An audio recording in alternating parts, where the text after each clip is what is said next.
तो black clover के latest chapter release होने से पहले जो फैंस हैं वो ये थ्योरी बना रहे थे कि क्या होगा अगर लूसियस जो पास्ट विजिट किंग्स थे उनके मैजिक का यूज करे। तो गाइज यूकी तबाता ने तुम्हारी सुन ली है। लूसियस ने ये जो 3 न्यू चैप्टर रिलीज हुए हैं उसमें जो पास्ट विजिट किंग हैं उनके मैजिक का यूज किया है। ये तो लेटेस्ट न्यूज़ है।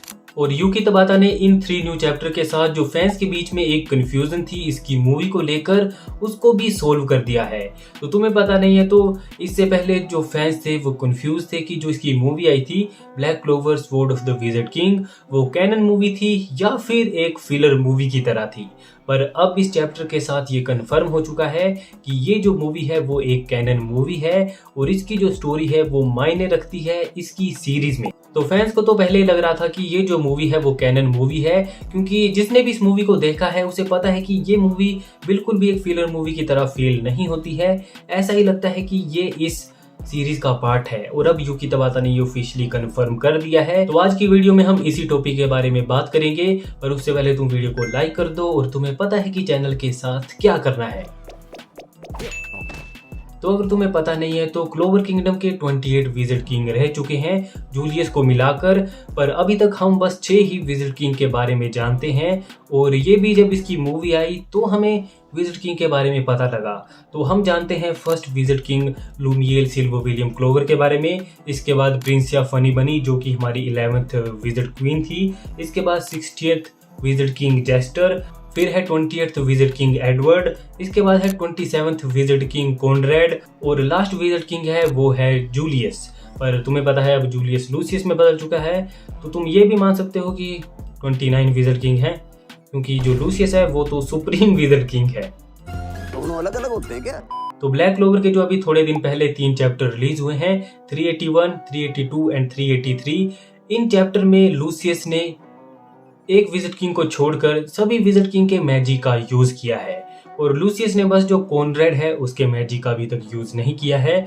और मैं समझ भी सकता हूं कि यूकी तबाता ने कॉनरेड के मैजिक का यूज क्यों नहीं किया, क्योंकि उसका मैजिक है की मैजिक, क्योंकि वो दूसरों के मैजिक का यूज कर सकता है। तो लूसियस को उसके मैजिक की जरूरत ही नहीं है, क्योंकि उसने अब जितने भी ग्रिमवॉल्ड टावर हैं उनके ऊपर कब्जा कर लिया है। तो ब्लैक क्लोवर यूनिवर्स में जितने भी ग्रिमवॉल्ड टावर हैं उनके अंदर जितनी भी ग्रिमवॉर हैं उनकी एबिलिटी अब लूसियस के पास है, तो उसे कॉनरेड की पावर की जरूरत ही क्या है।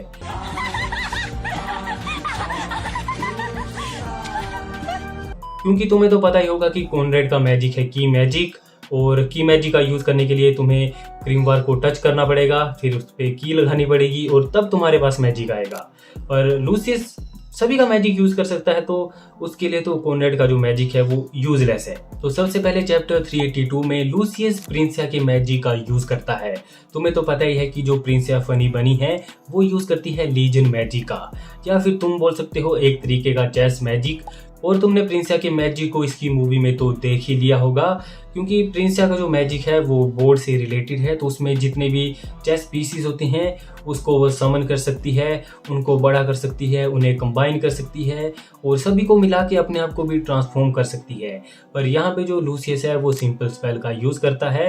बोर्ड से काफ़ी सारे सोल्जर निकलते हैं पर यूनो इन्हें काफ़ी आसानी से डिफीट कर देता है। तो इसके बाद इसी चैप्टर में जो लूसियस है वो जेस्टर के भी मैजिक का यूज करता है। और पर्सनली मुझे जेस्टर का जो बैरियर मैजिक था वो काफ़ी ज़्यादा अच्छा लगा था, क्योंकि तुम्हें पता है कि जो बैरियर मैजिक है वो काफ़ी नॉर्मल सा होता है, पर जेस्टर इसे जिस तरीके से यूज़ करता था, इससे वेपन बना सकता था, इससे अपने आप को प्रोटेक्ट कर सकता था, काफ़ी सारी चीज़ें करता था वो अपने इस बैरियर मैजिक का यूज़ करके।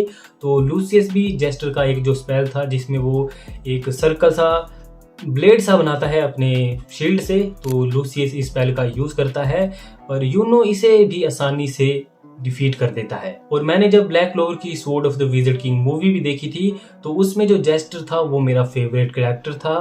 तुम्हें पता है कि उसके खिलाफ यूनो था, यामी था, फुगुलियन था, फिर नोवेल का ब्रदर था, फिर भी वो उसे एंड तक डिफीट नहीं कर पाए थे।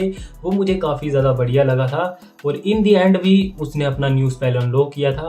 पर तुम्हें पता है एंड में जो कॉनरेड है वो हार गया था, तो उनकी सोल को वहाँ से जाना पड़ा। तुमने मूवी देखी है, मैं तुम्हें मूवी की स्टोरी क्यों बता रहा हूँ, पर यूनो आसानी से इसके जो स्पेल है उसको डिस्ट्रॉय कर देता है। तो इसके बाद चैप्टर 383 की शुरुआत में ही जो लूसियस है वो यूज करता है एडवर्ड के आइस मैजिक का, और जो एडवर्ड का स्पेल था आइस एंड मर्थर या फिर ऐसा ही नाम था उसका, तो वो एक आइस की क्रिएचर को समन करता है। और अगर तुम्हें पता नहीं है तो ये वाला स्पेल इतना ज़्यादा पावरफुल था, इसका यूज़ करते ही जो आसपास का टेम्परेचर है वो एब्सोल्यूट 0 पहुंच जाता है।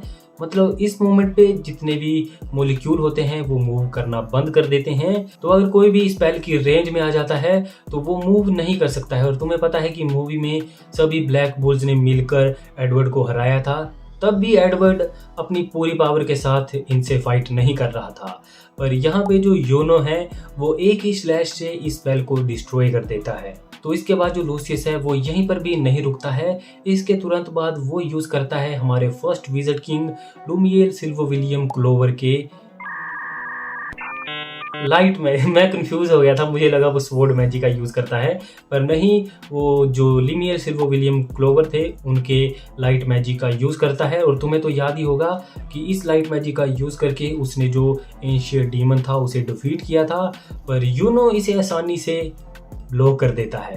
तो यूकी तबाता ने इन चैप्टर के साथ एक बात तो कंफर्म कर दी है कि जो पास्ट विज़र्ड किंग थे और जो अब के हमारे मेन कैरेक्टर हैं उनके बीच में काफ़ी बड़ा पावर डिफरेंस है।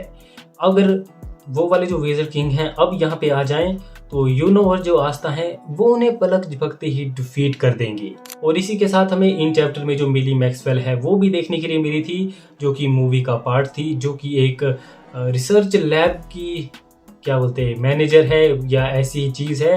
तो इन सारी चीज़ों से एक बात तो कंफर्म हो चुकी है कि मूवी पूरे तरीके से कैनन है। और मैंने जब देखी थी तो मुझे पता था कि ये मूवी कैनन मूवी है, पर फाइनली ऑफिशियली कंफर्म हो चुका है।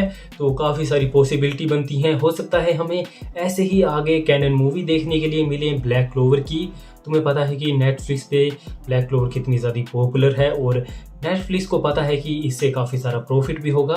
तो हो सकता है हमें और भी काफ़ी सारी कैनन मूवी देखने के लिए मिले, मतलब साइड स्टोरीज, पर वो सीरीज में कैनन होगी। तो ये सारी चीज़ें देखना काफ़ी ज़्यादा इंटरेस्टिंग होगा। अगर आपने अभी तक इन तीनों चैप्टर के ऊपर मेरी डिटेल में वीडियो नहीं देखी है तो उस वीडियो को जाके चेकआउट कर लेना। मैंने ये वीडियो बनाई है, शायद 15-20 मिनट की वीडियो होगी, उसे चेकआउट कर लेना। तब तक के लिए आपको मिलता हूँ मैं किसी और ऐसी वीडियो के साथ। इसके बाद मेरा प्लान है कि जो योनो ने इस चैप्टर में न्यू स्पेल यूज़ किए हैं उनके ऊपर भी एक वीडियो बनानी है। एक तो साले यार ये पंछी चहचहाते हैं ना, जब मैं वीडियो बनाता हूँ तो बहुत बुरा लगता है भाई। पर चलो कोई बात नहीं, इन्हें चहचहाने दो। तुम वीडियो को लाइक करो और अगर तुम चाहते हो कि मैं किसी और टॉपिक के ऊपर वीडियो बनाऊं तो कमेंट सेक्शन में जरूर बताना। तब तक के लिए बाय बाय।